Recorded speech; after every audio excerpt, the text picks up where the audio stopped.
평양에서 멀지 않은 한 도시. 내가 살던 그곳엔 지금도 말만 꺼내면 가슴이 움켜쥐어지는 기억이 있다. 모두가 평범한 주택에서 허름한 골목에서 탄 냄새. 나는 난방용 연탄 더미 사이에서 살아가던 그 시절 사람들은 몰랐다.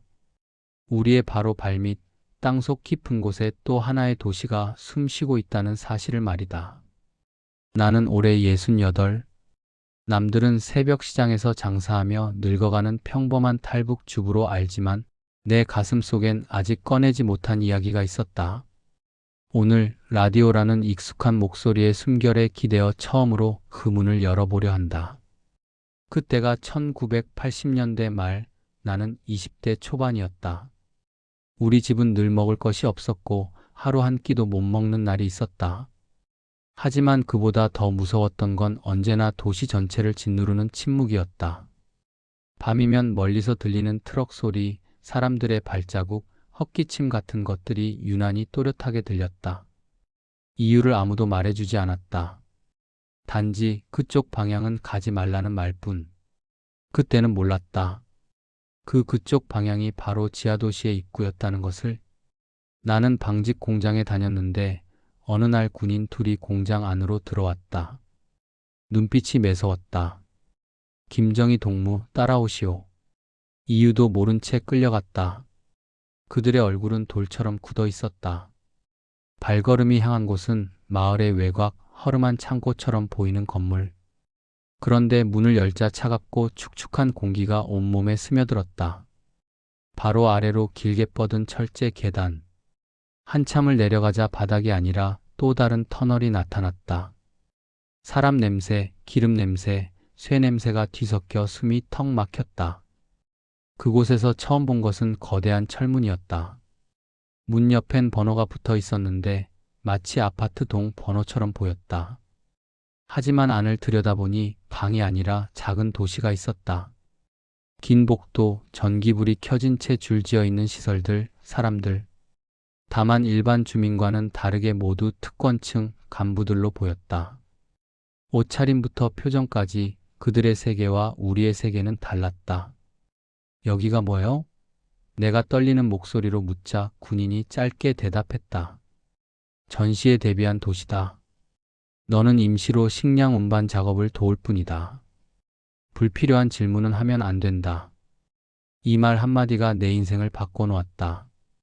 며칠 동안 나는 그곳에서 감자 푸대, 쌀자루, 약품 상자를 나르며 지하도시의 실체를 조금씩 보게 됐다. 지하임에도 식당이 있었고 간이 병원이 있었고 심지어 작은 탁구장이 있었다. 하지만 이 모든 평화로운 장면과는 반대로 벽 너머에서는 무언가 끌려가는 소리, 울부짖는 소리가 가끔 들렸다. 모두가 못 들은 척했다. 어느 날 밤 식량 창고 정리를 마치고 나오려는 순간 복도 끝에서 비명 같은 울음소리가 들렸다. 나는 본능적으로 숨을 죽였다. 2명의 보이부 요원이 사람 1명을 질질 끌고 가고 있었다. 몸이 절반은 부서진 것처럼 보였고 입에서는 계속 살려달라고 웅얼거렸다. 나는 순간 눈을 돌렸지만 그 짧은 찰나에 그 사람의 얼굴을 봤다. 내 옆 공장에서 같이 일하던 언니였다. 그날부터 나는 잠을 잘 수 없었다. 이 세상에 이렇게 깊고 어두운 비밀이 있다는 걸 그제야 깨달았다. 그 아래 지하도시는 단순한 전시 대비 시설이 아니었다. 권력층의 보호구역이자 정치범 처리장, 그리고 절대 밖으로 나올 수 없는 또 다른 감옥이었다. 내가 그곳에서 빠져나오게 된 건 순전히 우연이었다. 어느 날 한 간부가 아들을 데리고 내려왔다. 아이가 갑자기 고열로 쓰러지자 그들은 급히 위로 올라가려 했다. 그런데 엘리베이터가 고장났고 내가 서 있던 지점에 간부와 눈이 마주쳤다. 너 이 아이 업어. 순간적인 명령이었다.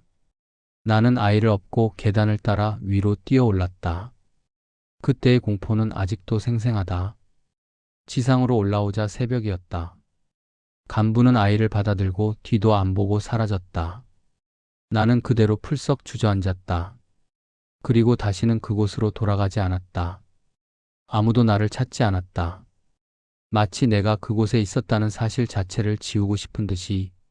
하지만 그 이후로 내 발밑에서 들리는 모든 소리는 악몽이 되었다.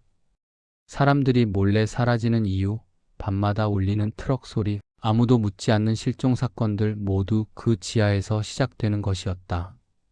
그 기억을 품은 채나는 결국 탈북을 결심했다.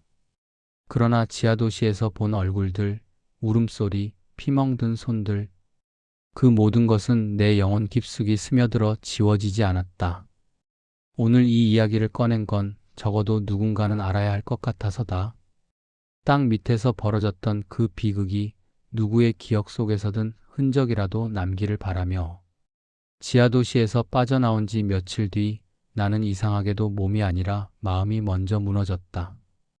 발밑이 텅 빈 느낌, 자꾸만 뒤에서 누가 쫓아오는 것 같은 기분, 밤마다 들리는 환청 같은 소리들. 공장으로 돌아가도 아무도 내게 무엇을 했는지, 어디에 있었는지 묻지 않았다. 오히려 눈을 피했다. 그제야 깨달았다. 공장 사람들도 알고 있었다는 것을. 단지 말하지 않았을 뿐. 모두가 침묵 속에서 살아가던 그 시절, 침묵은 살아남기 위한 가장 중요한 기술이었다. 그 후 나는 몇 달 동안 조심스레 지냈다. 낮에는 일하고 밤이면 집에서 가만히 웅크렸다. 그런데 문제는 지하도시에서 봤던 언니의 얼굴이 계속 떠올랐다는 것이다. 분명히 그날 끌려가던 얼굴이었는데 갑자기 어느 날부턴가 출근하지 않았다. 아무도 이유를 묻지 않았다. 공장장은 몸이 아파 쉬는 중이라고 말했지만 나는 이미 진실을 보았다. 그녀는 돌아오지 않을 것이었다. 그 무렵 우리 집에서도 이상한 일이 일어났다. 어느 날 밤 창문 밖으로 불빛이 스치고 군인들의 발소리가 들렸다. 나는 얼어붙었다. 혹시 내가 지하도시에서 본 것을 누군가에게 말한 것으로 오해받은 건 아닐까? 심장이 목구멍까지 치솟았다. 하지만 그들은 옆집으로 들어갔다. 그 집 아저씨는 며칠 전부터 술에 취해 큰 소리를 냈던 사람이다. 갑자기 들려오는 고함, 울부짖는 소리, 그리고 차가운 침묵. 나는 아들과 함께 방문을 걸어 잠그고 조용히 기도했다. 제발 우리 집에는 오지 말아줘. 이유를 설명하라고 하면 아무 말도 할 수 없을 것 같았다. 내가 본 진실은 절대로 입 밖에 낼 수 없는 것이었기 때문이다. 그 뒤로 나는 몇 번이나 지하도시 근처를 지나칠 때마다 소름이 돋았다. 겉보기에는 평범한 창고, 평범한 언덕, 평범한 철문. 하지만 그 아래에는 또 하나의 세계가 있었다. 그리고 나는 그 세계를 너무 가까이에서 보아버렸다. 그 사실 하나만으로도 외면당하고 사라지고 지워질 위험이 있었다. 그렇게 시간이 지나던 어느 날 뜻밖의 일이 일어났다. 공장 반장한테서 호출이 왔다. 반장 얼굴은 평소보다 훨씬 굳어 있었다. 김정희 동무, 이번 주부터 배식조로 이동하오. 갑작스러운 지시였다. 배식조는 원래 간부 가족들과 군에 배급할 식량을 다루는 곳이었다. 공장에서도 가장 민감한 부서였다. 나는 이유를 물을 수 없었다. 물으면 의심받고 의심받으면 지하로 끌려갈 수도 있는 곳이니까. 배식조에서 일한 첫날 나는 내 진짜 운명이 어디로 흘러가는지 깨달았다. 보관창고에서 곡식을 계량하고 포대에 담아 트럭에 싣는 일이었는데 그 작업을 지시하는 사람이 보이부 요원이었다. 나는 그의 얼굴을 본 순간 다리가 풀렸다. 지하도시에서 언니를 끌고 가던 그 요원이었다. 눈빛은 똑같았다. 싸늘하고 잴 수 없이 깊은 어둠이었다. 어디서 봤던 것 같은데? 그가 말을 꺼냈을 때 나는 온몸이 굳었다. 그러나 그는 곧 입꼬리를 올리며 말했다. 뭐, 다들 비슷비슷하게 생겼지. 그렇게 말하고 퇴장했지만 나는 그 한마디에 마음이 완전히 무너졌다.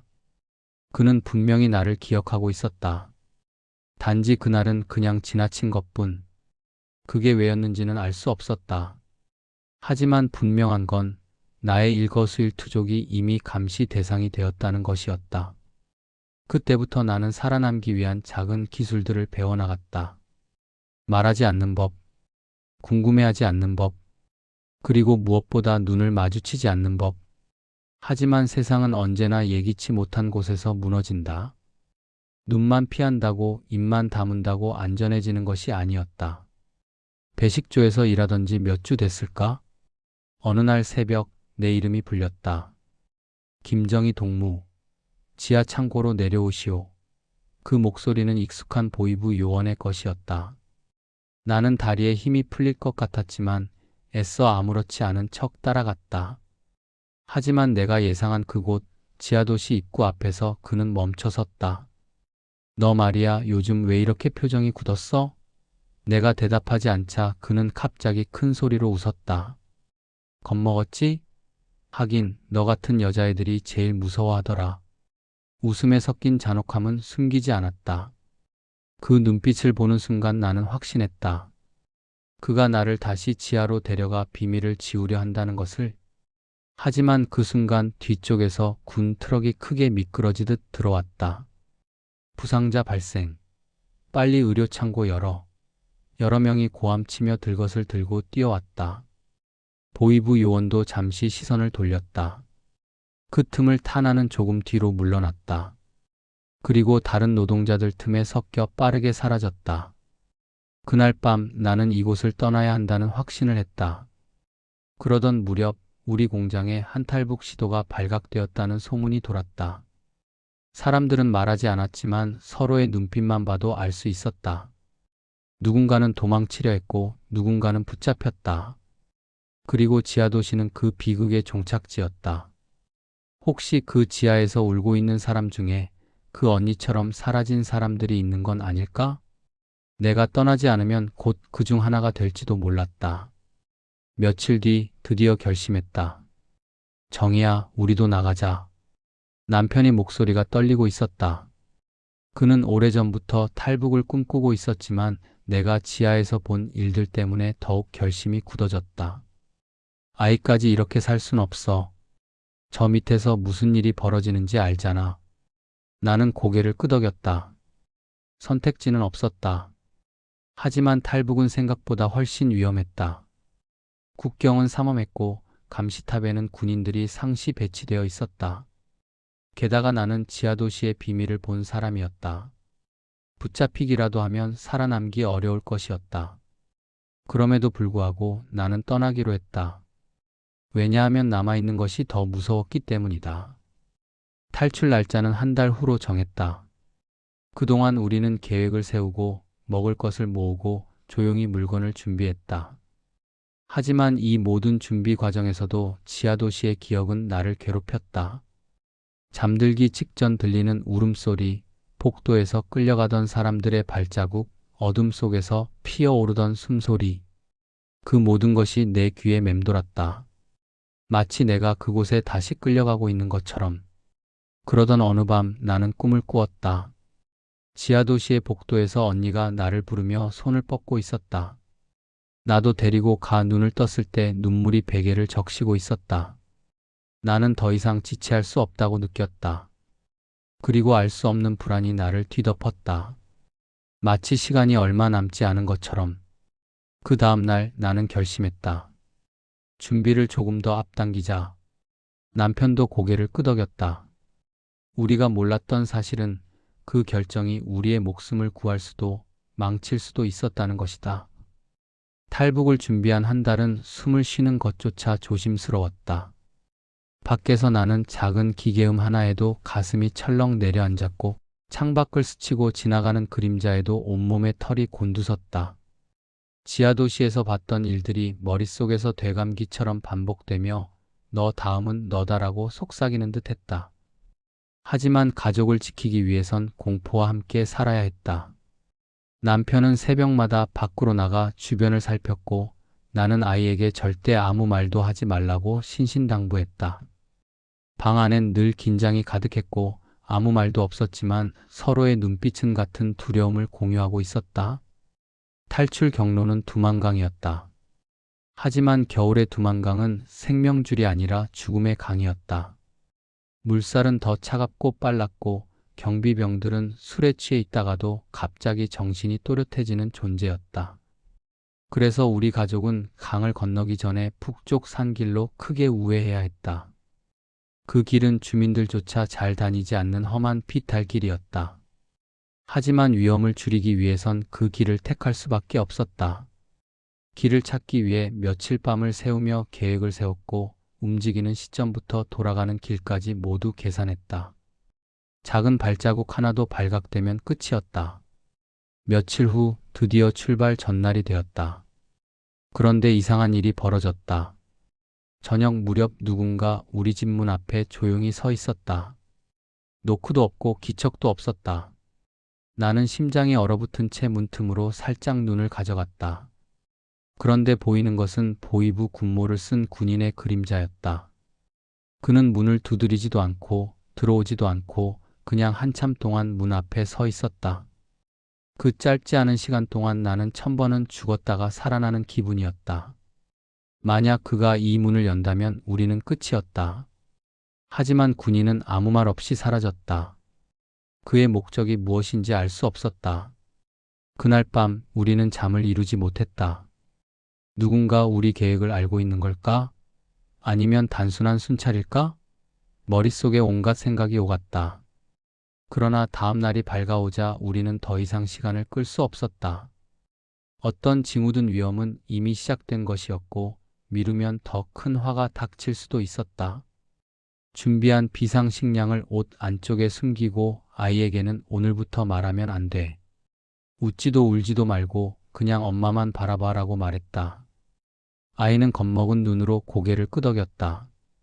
나는 그 눈빛에 다시 흔들릴 뻔했지만 내 마음을 더 무너뜨린 건 아이가 작게 중얼거린 한마디였다. 엄마, 우리가 지하로 끌려가면 안 돼? 그 말에 나는 숨이 멎을 뻔했다. 아이조차 지하도시의 공포를 알고 있었다는 뜻이었으니까. 그날 나는 이를 악물며 아이의 손을 꼭 잡았다. 탈출은 해가 완전히 지고 난 뒤 시작됐다. 북쪽 산길은 생각보다 훨씬 어두웠고 산짐승들이 내는 소리가 도처에서 울려 퍼졌다. 남편이 앞장서고 아이가 중간에, 내가 뒤를 지켰다.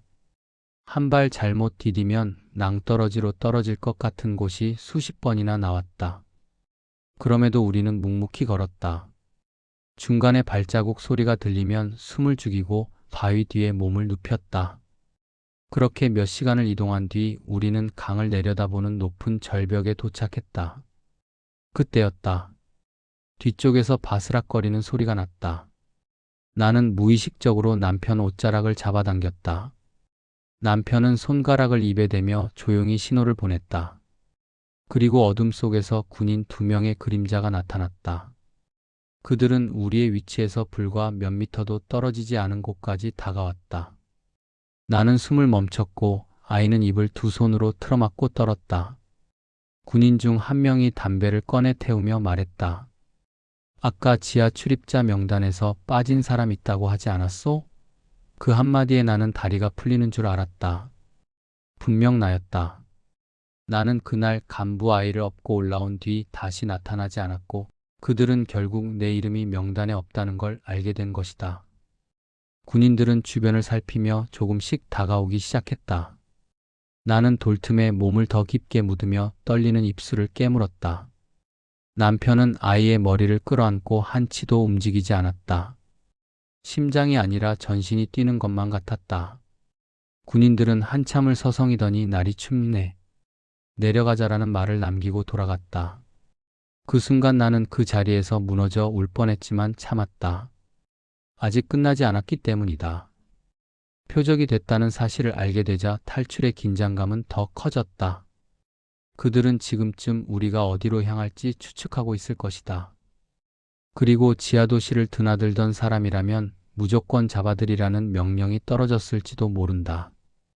이대로라면 산속에서라도 발각될 가능성은 아주 컸다.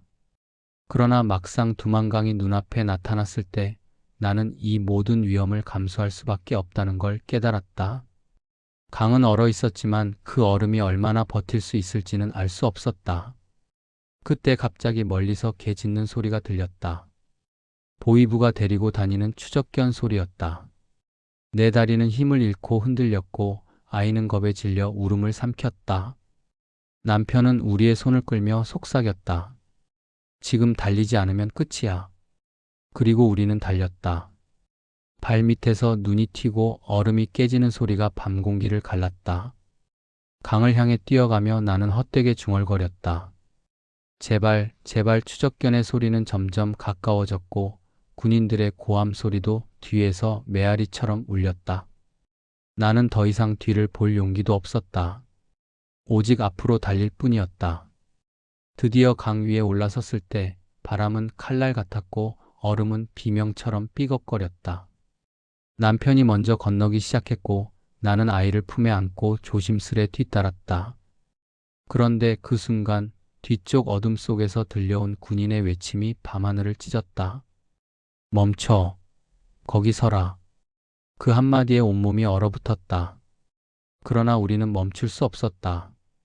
이미 선택된 길이었고 멈추면 그 자리에서 총알에 쓰러질 것이 뻔했다. 얼음은 여전히 불안하게 흔들리고 있었고 강 한복판까지 가기도 전에 발밑에서 뚝 하는 소리가 났다.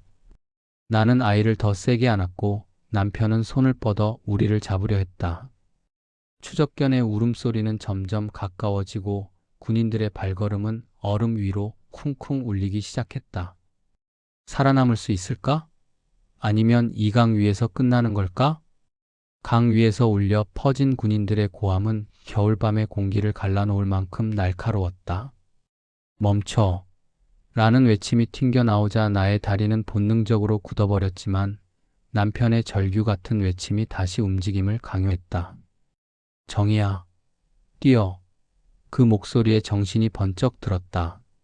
죽음이 바로 등에 붙어 있는 상황에서 멈춘다는 것은 곧 끝을 의미했다. 내 뒤에서는 얼음이 갈라지는 소리와 군인들의 거친 숨소리가 섞여 들려왔다. 심장이 뛴다는 표현으로는 부족했다.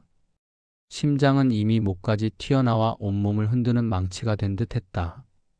남편은 먼저 앞쪽 얼음판을 두드리며 안전한 길을 찾고 있었다. 그 모습은 전쟁터에서 길을 내주는 병사 같았다. 여기야. 여긴 버틴다. 하지만 그의 목소리에 겹쳐 날아온 총성이 밤 공기를 찢었다. 탕.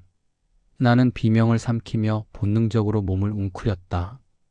총알은 우리 옆 얼음을 깨며 흰 파편을 튀기고 있었다. 아이는 내 품 안에서 작은 새처럼 떨고 있었다. 엄마, 무서워. 그 떨림이 내 몸까지 전해져 더 이상은 도망칠 힘조차 빠져나가는 것 같았다.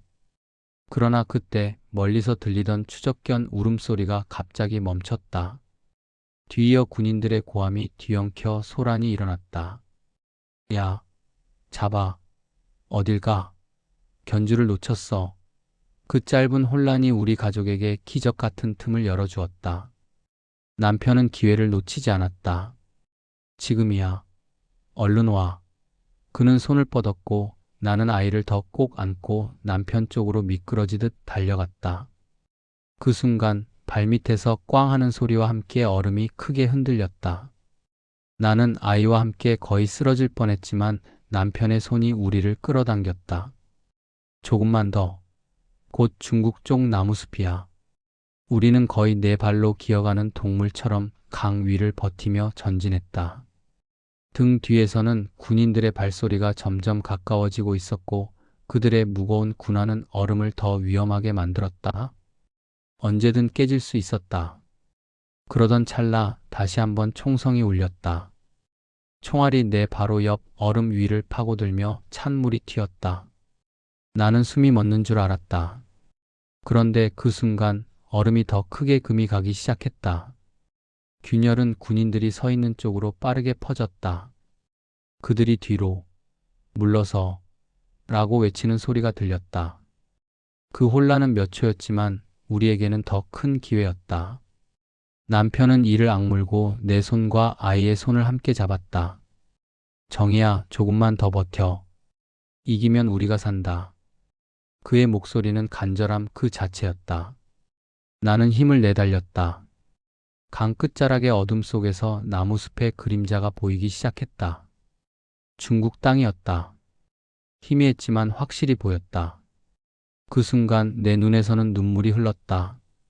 정말 저길 밟을 수만 있다면, 저곳에 닿으면 우리는 더 이상 쫓기지 않아도 된다는 희망이 가슴을 채웠다. 그러나 바로 그때였다. 아이가 갑자기 발을 헛디디며 미끄러졌다. 엄마. 나는 즉시 아이를 붙잡았지만 균형을 잃고 그대로 얼음 위에 넘어졌다. 균열이 우리 쪽으로도 번지기 시작했다. 쫙 얼음이 갈라지는 소리와 함께 차가운 바람이 틈새로 스며들었다. 남편이 미친 듯이 손을 뻗어 우리를 다시 끌어당겼다. 그의 얼굴엔 절박함이 아니라 거의 광기 같은 집념이 비쳤다. 안 돼. 여기서 끝낼 수 없어. 그의 외침은 공기 중에 흩어지는 것이 아니라 우리를 강 건너로 떠미는 힘 같았다. 마침내 강 끝에 다다랐고 눈 덮인 흙바닥이 발끝에 닿았다. 나는 안도의 한숨을 내쉬려 했지만 남편은 멈추지 않았다. 숲속으로 완전히 들어갈 때까지 안전하지 않아. 그의 말에 우리는 다시 뛰기 시작했다. 숲으로 들어오자 나무들이 우리를 감싸며 어둠 속으로 숨겨주었다. 군인들의 고함은 멀어졌지만 그들의 그림자는 아직 우리 뒤에 어른거리는 듯했다. 숲속 깊은 곳으로 들어온 뒤 남편은 드디어 멈춰섰다. 우리는 서로의 숨소리가 들릴 만큼 가까이 모여 앉았다. 아이는 기진맥진해 내 무릎에 얼굴을 파묻었다. 나는 아이의 머리를 쓰다듬으며 차마 말로 표현할 수 없는 감정이 밀려왔다. 살았다는 안도, 여전히 쫓길지도 모른다는 공포, 그리고 지하도시에서부터 이어진 악몽 같은 기억들. 잠시 후 남편이 낮은 목소리로 말했다. 정희야, 사실은 그의 목소리는 떨리고 있었다. 나는 고개를 들었다. 남편은 깊은 숨을 내쉬며 내 눈을 똑바로 바라보았다. 그날 지하도시 명단에서 내 이름이 빠졌다는 얘기 사실 나도 들었어. 나는 숨을 들이켰다. 남편은 말 이어갔다. 그런데 그 명단에서 빠진 사람은 잡히면 즉시 처리하라는 명령이 내려왔대. 내가 아이 업고 올랐던 그날 내가 거기 있었다는 것도 이미 기록돼 있었어. 나는 눈을 크게 뜨며 남편을 바라봤다. 남편은 고개를 떨구며 말을 이었다. 그래서 사실 탈북 날짜를 앞당기자고 한 건 나야. 누군가 너를 찾기 전에. 그의 목소리는 떨리고 있었고 나는 그제야 깨달았다. 문 앞에 서 있었다던 그 군인은 단순한 순찰이 아니었다. 그들이 이미 나를 찾아왔던 것이다. 나는 그 사실을 듣는 순간에도 아무 말도 할 수 없었다. 남편은 끝까지 나를 살리기 위해 싸우고 있었던 것이다. 지하도시의 비밀을 알고 있는 나를, 그 공포의 땅에서 벗어나고 싶어 했던 우리 가족을. 그 순간 나는 처음으로 지하도시에서 들었던 울음소리들을 떠올렸다. 어쩌면 그 사람들도 마지막 순간에 누군가에게 진실을 말하고 싶었을지도 모른다. 하지만 아무도 듣지 않았고 아무도 기억하지 않았다. 그래서 나는 마음속으로 결심했다. 적어도 나는 내가 본 것을 잊지 않겠다. 새벽이 밝아올 무렵 우리는 조용히 다시 걸음을 옮겼다. 중국 변방 마을로 향하는 길이었다. 우리 가족은 서로의 손을 꼭 잡고 있었다. 지하도시의 어둠에 갇혀 사라진 카운틀러스한 사람들 대신 우리가 살아남아 이 이야기를 밖으로 꺼내기로 했다. 이것이 나의 마지막 사연이다. 지하에서 울던 그 목소리들, 여전히 어둠 속에서 떨고 있을 그 영혼들이 누군가의 기억 속에서라도 살아남기를 바라며 감사합니다. 구독과 좋아요는 영상을 제작하는 데 큰 도움이 됩니다. 항상 계시는 곳에 행복과 감동이 가득하시길 바랍니다.